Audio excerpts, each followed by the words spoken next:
Hey you guys, welcome back and thanks again for tuning in today. Today's video topic actually comes to you from my new employee, Emily. So thank you, Emily, for this great idea. But I'm always talking about my favorite purchases. Best beauty products, best tops and sweaters and dresses and shoes and all kinds of things on here. But what about the purchases that didn't work out? Those never seem to get mentioned anywhere. And I'm sure a lot of bloggers deal with this, and I'm sure you do too. Everybody makes mistakes when they make purchases.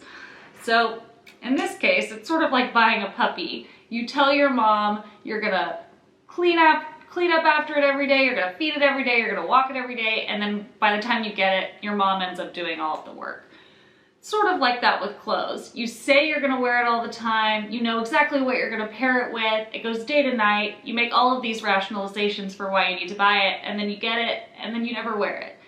So here are a couple of items that fit that description that I made the mistake of investing in, and they just didn't really work out. And so we all have those moments, and I thought it might be a good way to connect with you guys a little further and share a little insight into how I buy clothes and what not to buy.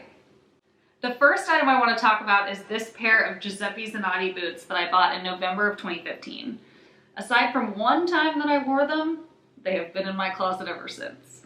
I got these on final sale, which should be noted because you should never buy something on final sale. They will not let you return it. Even if it doesn't fit, you're stuck with it. You either have to consign it or sell it on your own, like on eBay, but I can guarantee you're not gonna make the money that you spent on it. So it's just not worth it.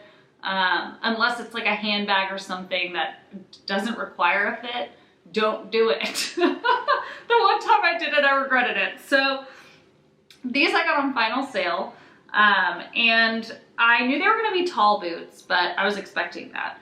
But what I didn't expect is for the arch to be so uncomfortable, so that was annoying. First of all, it made them difficult to wear. And then the second part, I wasn't expecting them to be thigh-high boots. The website said over-the-knee boots, so that I just assumed it was like the Stuart Weitzman ones that just come to right above your knee. Not the case. These are thigh-high boots. They come and hit you right where you don't want them, like right where your hips start expanding. Hit you in the wrong spot. They're not a flattering shoe at all. And they don't look good with anything. You can't wear them with jeans. Even with dresses, it makes your legs look chunky because they're big and suede. And I feel like suede adds a little too much texture for that kind of thing.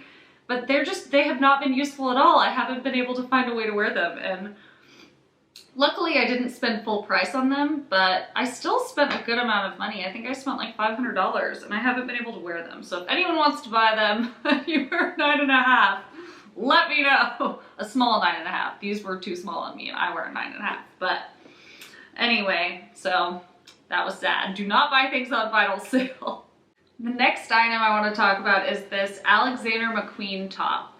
It's sort of got a high-low peplum, which is actually super flattering, and when I tried it on, I was like, this looks great on me, it cinches in my waist, it's a beautiful color. I wear a lot of blue in the summer. I love that color on me. Blondes look good in blue, and just thought it would be kind of a timeless piece.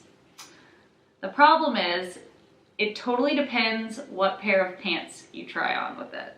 And the pants I was wearing looked perfect, but every other pant I tried it on with at home didn't. So it ended up not looking good because it literally cuts you like right above your belly button. And so if the jeans aren't really high-waisted, it's like muffin top, and who wants that? It was terrible.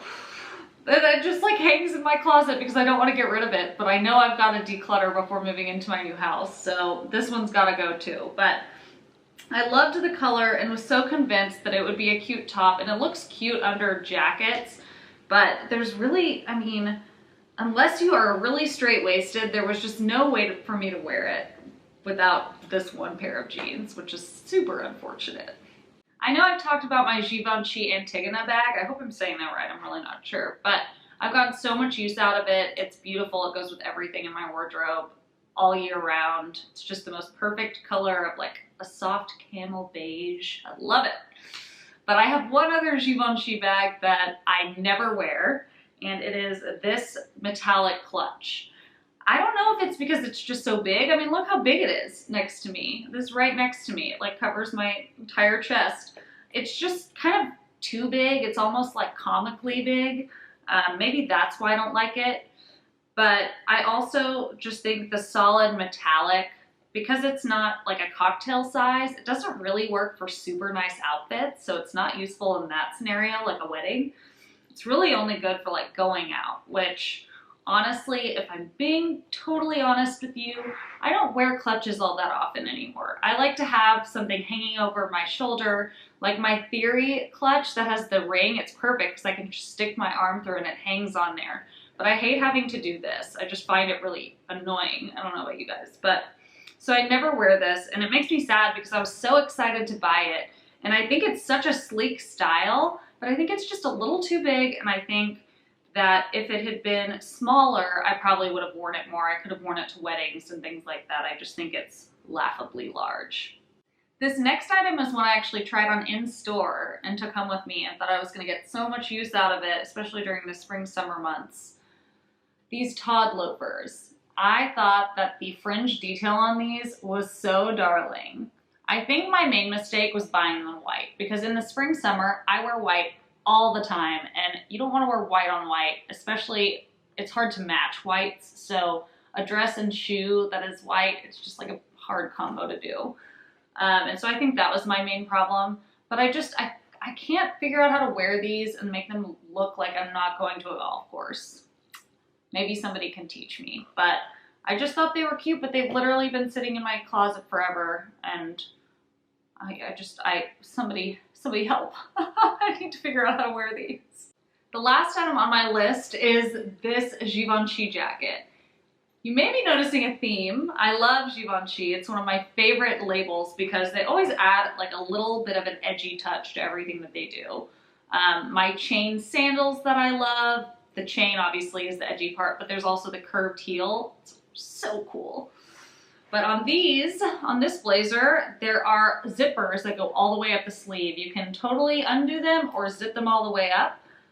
It's just a really cool way. It's sort of a convertible jacket, if you will. But the red color was my mistake. I think if I'd gotten it in black, I would have worn it a lot. But red is not a color I wear very often. I love it, and I do like the way it looks on me. But as an everyday color, it's just not reasonable. I mean, I work from home. This jacket's almost too nice for me to wear on a regular basis anyway, because I sit at home all day. I'm on the computer.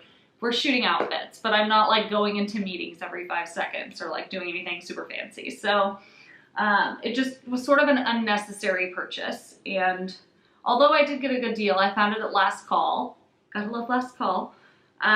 It's just been sitting in my closet, unfortunately. So I'm going to give it a few more months before I get rid of it, but I'm hoping to declutter a lot before I move into my new house, hopefully around June. I'm not going to set a date here because I know it's going to go past that. I'm sure it will. Everyone keeps telling me it's going to. But I'd love to declutter a little bit, get rid of the things I haven't worn in 12 months, that kind of thing. Who's with me? But anyway, stay tuned for more videos. I do want to do a new tried and true. I know I'm behind on those, so stay tuned and I will get one up very shortly.